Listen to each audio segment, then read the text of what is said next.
I can go over a display upgrade for a C7 Audi, say 2013 to 2018 models. This is an S7 2016. Same idea for most interiors on the R7, R6, S7, S6, A7, I believe A6 as well. Yeah, the interior on these cars, they're gorgeous. But one thing I think that lacks on generally all Audis is the infotainment unit. Cars build quality very well, but the electronics date very quickly. So one of the first things I've done on this car was upgrade the screen. So the original one was I believe an 8-inch screen that tucked away into the dash, kind of flipped up, kind of like some weird Pimp My Ride style thing. It was kind of funny, but I did away with it and upgraded to a 12.3-inch touchscreen with Apple CarPlay embedded. So I'll boot it up and show you what it looks like. If I have the key on me, I do. There we go.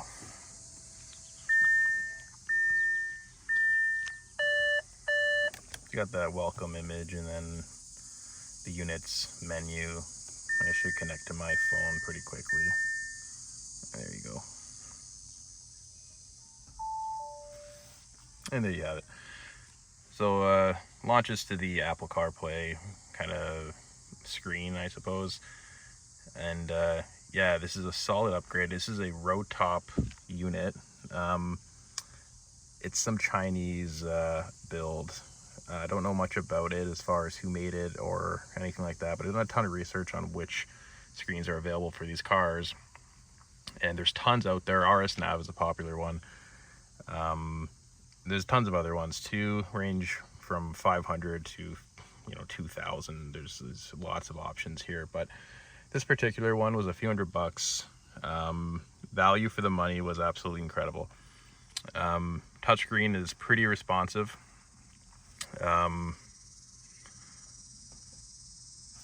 No issues as far as that goes, as you can see. In the menu here, going back to this is the unit's menu with lots of options, lots of settings I haven't played around with, but it's been functioning fine. It connects to my phone, no problem. It plays through the car's Bluetooth, I believe, although it probably could also go through the system's Wi-Fi.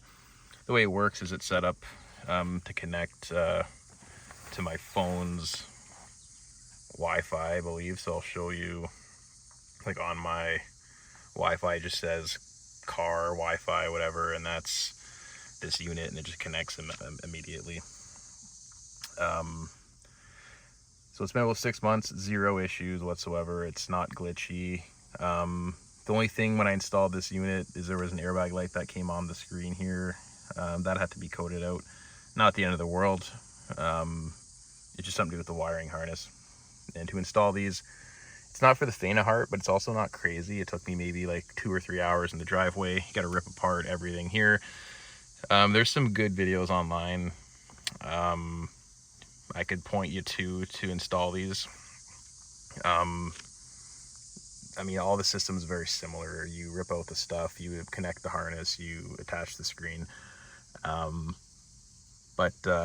Yeah, there's help out there. So, but overall, I would say this particular row top unit, I would recommend.